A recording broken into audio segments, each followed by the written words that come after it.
Alexis Garcia, bonjour. Bonjour. On vous a vu dans le sujet. Vous êtes le metteur en scène de Nourrir l'humanité, c'est un métier, qui se joue à la caserne des pompiers tous les soirs à 22h30. Peut-être pour qu'on voit un peu de quoi on parle, de votre spectacle documentaire, on va regarder un petit extrait et on en parle juste après avec vous. Avec plaisir.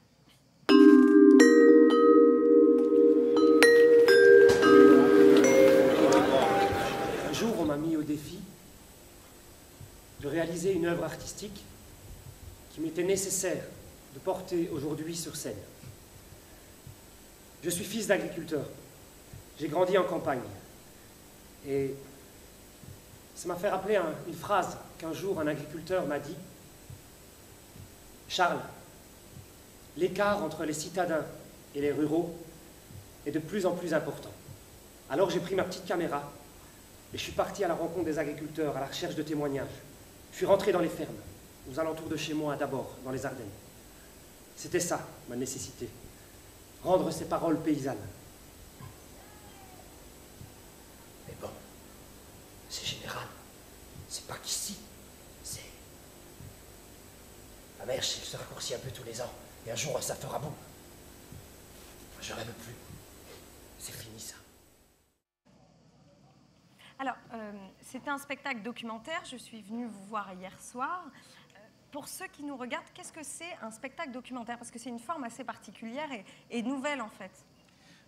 C'est ce qu'on nous dit.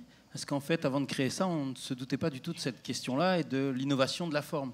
Mais en tout cas, dans le côté documentaire, ça veut dire que nous, on a fait un travail journalistique qui a duré jusqu'à encore aujourd'hui, puisque la pièce n'arrête pas d'évoluer au fur et à mesure des rencontres. Donc plus de 3 ans, c'est ça? Donc plus de 3 ans, et on a 60 heures d'interviews d'agriculteurs. On a dû rencontrer une trentaine ou une quarantaine d'agriculteurs, de paysans, en Wallonie principalement, mais aussi en France, parce qu'on est déjà venu dans le coin. Et encore, je suis venu il y a un mois pour préparer les rencontres et débats qu'on fait. Et on a rajouté une scène pour le Festival d'Avignon sur la question des abeilles et autres problématiques. Une brésilienne aussi qu'on voit. Une brésilienne. Alors on n'est pas allé au Brésil, c'était une intervenante qui était venue en Oui. Belgique faire une conférence et on s'est dit ça, il faut qu'on le mette dedans, quoi.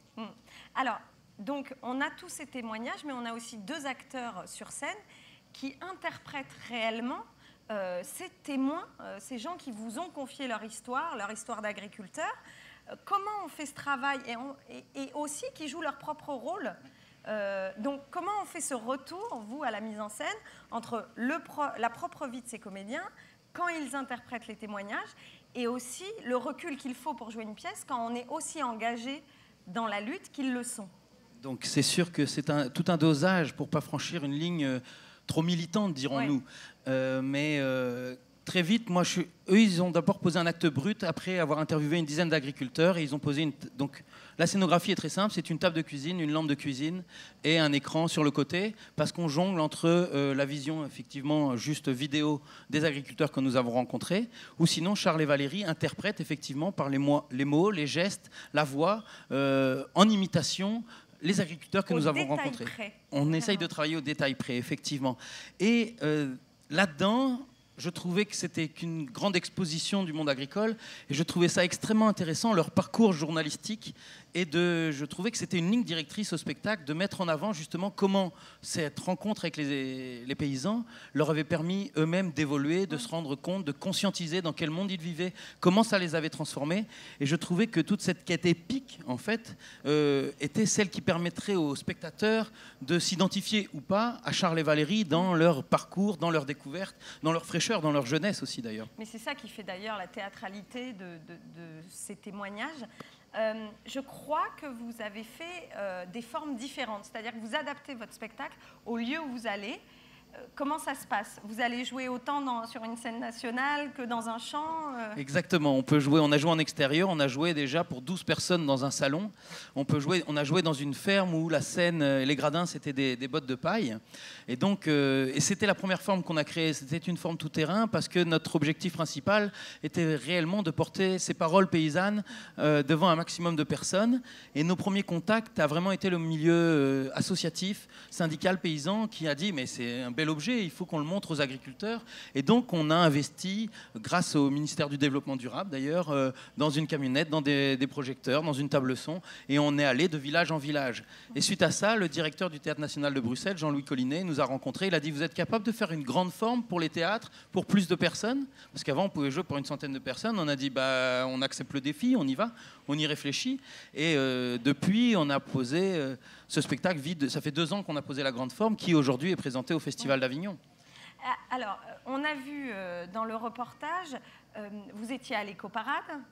Vous le dites, vous faites des débats, moi j'ai assisté à ça hier, qui sont passionnants. Après la représentation, voilà, il y a 20 minutes encore dans la salle pour discuter, mais on peut continuer à discuter dehors, et c'est d'ailleurs ce qui se passe. Vous nous donnez des listes de lieux où on peut manger bio, éco-responsable, local. Vous nous invitez à des conférences, à des rencontres. Est-ce que pour vous, c'est indissociable, ce spectacle, d'un engagement réel? Complètement. De toute façon, de tous nos autres projets de la compagnie Aretsa, on est toujours dans cette démarche-là. C'est comment se servir de nos pièces comme tremplin au débat, comme tremplin à la rencontre citoyenne, parce que avant, les gens étaient soit à l'église, soit dans les milieux ouvriers, et se retrouvaient le dimanche ou après et discutaient entre eux de leurs problématiques et essayer d'avancer ensemble sur comment les résoudre. Aujourd'hui, on est devenu dans un monde qui est de plus en plus individualiste, où chacun se retrouve, la première chose à faire, c'est rentrer chez soi, se reposer, se vider la tête devant une télé dont, voilà, j'ai pas envie de... C'est pas le lieu du débat, mais... Nous sommes une télé en ligne, tout va bien.